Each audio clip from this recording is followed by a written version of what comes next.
विश्व इतिहास की सबसे अंधेरी रातों में से एक के शुरू होने में सिर्फ 60 मिनट बाकी थे। अमेरिकी राष्ट्रपति डोनाल्ड ट्रंप द्वारा ईरान को नक्शे से मिटा देने की धमकी के लिए दी गई समय सीमा खत्म होने में 60 मिनट शेष थे, तभी पाकिस्तान की मध्यस्थता से 2 हफ्तों के लिए एक चमत्कारी युद्ध विराम समझौता हुआ। पेट्रोल की कीमतें कुछ ही मिनटों में $114 से गिरकर $90 तक आ गईं। वहीं बिटकॉइन ने भी बहुत तेजी से $70,000 का स्तर पार करके $72,000 तक पहुंच गया। दिलचस्प बात यह थी कि सोना भी बढ़ रहा था। तो क्या यह 14 दिनों का 2 हफ्तों का युद्ध विराम सिर्फ एक विराम है, या वास्तव में शांति आएगी और शायद हम ऑल्ट कॉइन में भी एक तेजी का सीजन देखेंगे? आज उन केंद्रीय बैंकों के हाथ पैर बांधने वाले पेट्रोल से बनने वाला महंगाई का दबाव टूट रहा है।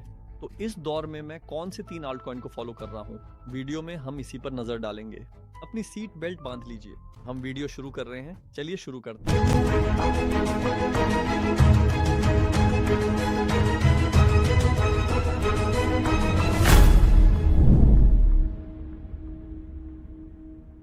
मेरे वीडियो में फिर से स्वागत है। आज हम खास मुद्दों पर बात करेंगे। वीडियो शुरू करने से पहले एक लाइक जरूर करें, कमेंट जरूर करें, मुझे खुशी होगी। शायद आपने सब्सक्राइब कर लिया है। कल रात दोस्तों माहौल तनावपूर्ण था और मुझे भी वही लगा।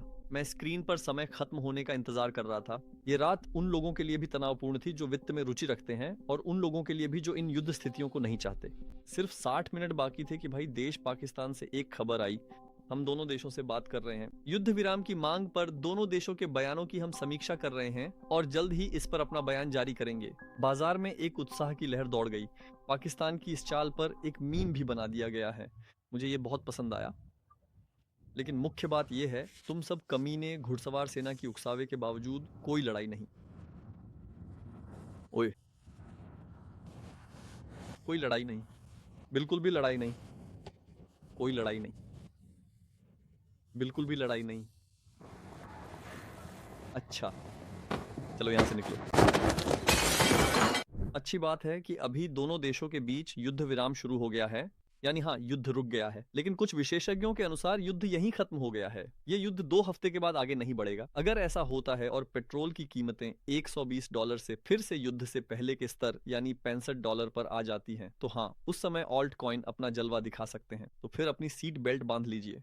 लेकिन फिलहाल सुनते रहिए दोस्तों। वित्तीय दुनिया में असली मुद्दा मिसाइलें नहीं है। वित्तीय दुनिया के लिए असली मुद्दा पेट्रोल है। असली मुद्दा तरलता, लिक्विडिटी है। अभी आप स्क्रीन पर जो ग्राफ देख रहे हैं वह पेट्रोल का ग्राफ है, और युद्ध शुरू होते ही यह $120 के स्तर तक पहुंच गया। ये बहुत ऊंची रकम है दुनिया में। इसका मतलब महंगाई, इन्फ्लेशन है। $120 तक पहुंचते ही बिटकॉइन ने सिर्फ एक वीकेंड में पूरे $10,000 की कीमत खो दी। लेकिन अभी हम इसका ठीक उल्टा देख रहे हैं। रात में $112 के स्तर से गिरकर पेट्रोल की कीमतें $90 तक आ गई हैं। बिल्कुल इसके विपरीत स्थिति देखने को मिल रही है। पेट्रोल की कीमत गिरने से महंगाई का दबाव कम हो रहा है। ये क्रिप्टो करेंसी और शेयर बाजार के लिए अच्छी खबर है। ये चीजें तेजी से बढ़ी। तो सोना क्यों बढ़ रहा है दोस्तों? आगे चलकर ये बातें विश्वविद्यालयों में पढ़ाई जाएंगी। युद्ध समाप्ति की संभावना से सोना महंगा हो रहा है। ये काफी दिलचस्प है। ये दुनिया में पहली बार है। तो युद्ध खत्म होने वाला है, इसलिए सोना क्यों बढ़ रहा है? क्योंकि अगर युद्ध खत्म हो जाता है तो हमने कहा था कि तेल से होने वाली महंगाई तुरंत खत्म हो जाएगी। कम महंगाई में ब्याज दरें गिरती है। ब्याज को सोने का दुश्मन माना जाता है, इसलिए दरें गिरने पर सोना महंगा होता है। इसीलिए अभी भी सोने के दाम बढ़ रहे हैं। कल जब सोने का ऑन्स $4,600 के स्तर पर था, वह बढ़कर $4,850 तक पहुंच गया दोस्तों। इस युद्ध विराम के साथ सोने ने जबरदस्त बढ़त हासिल की है।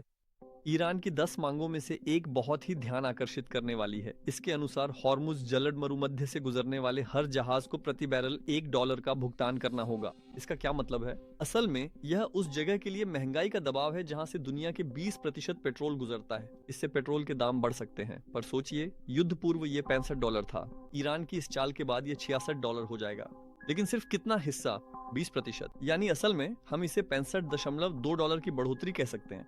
यानी वास्तव में यह बहुत छोटी सी बढ़ोतरी है। यानी हम अभी पेट्रोल में $904-905 के स्तर पर हैं। अगर यह $65 तक गिरता है तो हम उस समय ऑल्ट कॉइन में कीमती चीजें देख सकते हैं। मैं इस दौर में किन 3 ऑल्ट कॉइन को फॉलो कर रहा हूँ, मैं उन्हें थोड़ी देर में बताऊंगा। ईरान ने कहा है कि वह यह $1 की भुगतान भी बिटकॉइन में ले सकता है। वो बिटकॉइन स्वीकार करेगा। यह भी असल में क्रिप्टो के लिए एक उपयोग का क्षेत्र माना जा सकता है। नकारात्मक रूप से यह महंगाई बढ़ाता है, पर क्रिप्टो उपयोग बढ़ने से सकारात्मक भी है। अगर पेट्रोल $100 के ऊपर टिका रहा तो क्या होगा? एक गंभीर महंगाई का दबाव पैदा होगा। केंद्रीय बैंक ब्याज दरें घटाना तो दूर, इसके बारे में सपने में भी नहीं सोचेगा, इस पर कोई बात नहीं करेगा, बल्कि हम तो ब्याज दरें बढ़ाने की बातें करेंगे और हम दुनिया में उच्च महंगाई और उच्च ब्याज दरों वाले एक दौर से गुजरेंगे। उच्च ब्याज दर और उच्च महंगाई लोगों के लिए बहुत मुश्किल चीज है दोस्तों।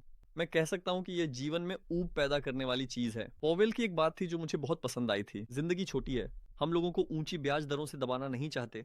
उन्होंने कहा कि हम इस प्रक्रिया को जल्द खत्म करने की कोशिश में हैं। उम्मीद है कि वैश्विक ब्याज दरें जल्द कम होंगी। अब दोस्तों, मेरे पसंदीदा 3 ऑल्ट कॉइन्स की बात करेंगे, लेकिन पहले मैं यह पूछना चाहूंगा, क्या आपको यह वीडियो पसंद आया? पहले हम उन गुमनाम और अजीब ऑल्ट कॉइन्स के पीछे भागते थे, उस सीजन में अभी बहुत समय है, वो सीजन अभी लागू नहीं है। अभी हम जानी पहचानी ऑल्ट कॉइन के बारे में बात करेंगे। मैं इस समय 3 ऑल्ट कॉइन को फॉलो कर रहा हूं। इनमें से पहला है दोस्तों इथीरियम। इथीरियम अब संस्थागत पैसे का किला बन गया है दोस्तों। ग्लैमस्टरडैम अपडेट के साथ लेयर 2 स्केलिंग अब पूरी तरह से बेहतरीन तरीके से काम कर रही है दोस्तों। इसने $2038 पर अपनी वह तेज गिरावट पूरी कर ली है और इस जोश के साथ अगर यह $2400, $2387 के प्रतिरोध क्षेत्र को तोड़ देता है तो संस्थागत निवेशकों की पसंदीदा इथीरियम इस चक्र में शानदार काम कर सकता है। मेरी निगरानी में एक और कॉइन है दोस्तों, SOL। सोलाना 2026 का स्पीड किंग है बिल्कुल। अल्पेनग्लो अपडेट के साथ ब्लॉक फाइनल होने का समय 150 मिलीसेकंड से भी कम हो गया है। SOL अब सिर्फ एक मीम कॉइन नेटवर्क नहीं है, बल्कि यह $3 अरब के वॉल्यूम वाले पेमेंट सेंटर्स के इंफ्रास्ट्रक्चर में बदल गया है। $78 के सपोर्ट से मिली ताकत के साथ लिक्विडिटी रोटेशन में सोलाना आपके पसंदीदा कॉइनों में से एक हो सकता है दोस्तों। और आज का सरप्राइज है SUI। अगर आपने ध्यान दिया हो तो कल की डेवलपमेंट के साथ सबसे तेज बढ़ने वाले कॉइनों में से एक SUI रहा। 164 मिलियन के ट्रांजैक्शन वॉल्यूम के साथ SUI ने रिकॉर्ड तोड़ दिया दोस्तों। सबसे बड़ी खबर यह है कि CME ग्रुप 4 मई 2026 को SUI को फ्यूचर्स ट्रेडिंग में लिस्ट करेगा। यह संस्थागत मान्यता का शिखर है। SUI पर टोकन अनलॉकिंग का दबाव है, पर यह जल्द ही $1 पार कर $1.20 तक जा सकता है। इस नए सीजन में हमने सीखा कि आज जो हम देख रहे हैं वो कल पूरी तरह बदल सकता है। आज यही है, आज जो राष्ट्राध्यक्ष विश्व शांति और सभ्यताओं के जीवित रहने की बात करते हैं, वे कल तीसरे विश्व युद्ध की घोषणा कर सकते हैं। इसी वजह से 2026 वह साल है जिसमें हमें खुद को सुरक्षित रखना होगा। हम अपने लेन देन बहुत सावधानी से करेंगे। हम निवेश के नियमों और निवेश रणनीतियों का पालन करेंगे। हम अपने 15-20% सोने को बचाएंगे। ऑल्ट कॉइन के लिए अभी हम सुरक्षित रहेंगे, यानी हम बिटकॉइन, इथीरियम, सोलाना में सुरक्षित रहेंगे। मेरे अनुसार बिटकॉइन के ये स्तर खरीदने के लिए सही है। उम्मीद है इस वीडियो से आपने कुछ नया सीखा होगा। ये जानकारी निवेश सलाह नहीं है। अगले वीडियो में मिलते हैं। अलविदा।